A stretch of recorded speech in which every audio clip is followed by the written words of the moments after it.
Hello, welcome to Kush News, the newscast of the African diaspora. I'm your anchor, Ochanda, daily bringing you the top stories from Africa and the Caribbean. Let's take a look at today's news on Thursday, January 4th, 2024.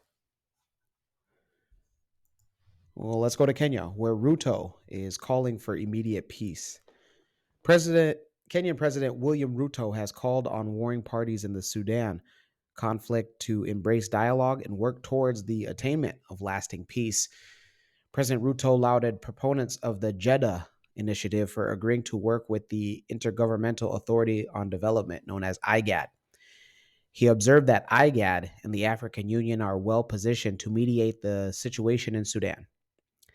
This comes after the leader of the Rapid Support Forces, Mohamed Daglo, aka Hemeti, met with Ruto in Nairobi on Wednesday. He commended General Hamdan and the RSF for their commitment to ending the conflict in Sudan through dialogue. Those in Kenya, let us know on how you feel about Kenya, especially President William Ruto doing what he can to try to mediate or de-escalate the conflict in Sudan. Let's go to Tunisia, where the president makes comments about the Israel-Gaza conflict. Tunisian President Kais Saied pointed out that Israel will no longer be able to achieve any breakthrough or a feat on the ground because of the recent genocide charge filed by South Africa at the ICC. President Saied also added that, quote unquote, the ongoing crime of genocide in Palestine, witnessed by the whole world and whose cruelty is leaving its mark, is not aimed at a particular faction or movement, but rather at the existence of an entire people. International news agencies on Tuesday evening reported that the assassination of Deputy Chairman of Hamas, Sahel al-Arori, and other leaders on a raid in southern suburbs of the Lebanese capital of Beirut. The raid also left at least 11 people injured.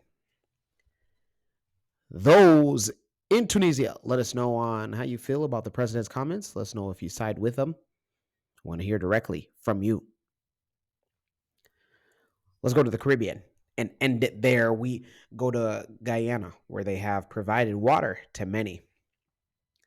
According to a minister within the Ministry of Housing and Water, Susan Rodriguez said that the Guyanese government's investment in the water sector has provided access to more than 35,000 citizens across the country within the last 3 years.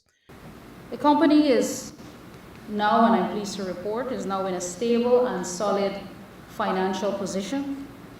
There is no bank overdraft. There are no outstanding debts to suppliers. We have solid bank accounts. We are constructing a new office. We have invested in the training of our employees. We have increased salaries for our technical staff. We have invested in protective gears, in new rigs to drill wells in-house, which saves us a lot of money. We have been enhancing our capabilities across the sector. She said that last year, more than 435 households along the coast benefited from first-time access in regions 2, 3, 4, 5, 6, and 7. This includes the drilling of 14 new water distribution systems on the coastland and upgrades and construction of new water treatment plants. The Housing and Water Ministry has expanded billions of dollars over the last 3 years to ensure the access of potable and treatable water for every household. Those in Guyana, congratulations. It's big news. Tell us how you feel. Let us know on if these numbers actually reflect on what's going on the ground. When we come back, we'll have today's African proverb of the day. Don't go anywhere.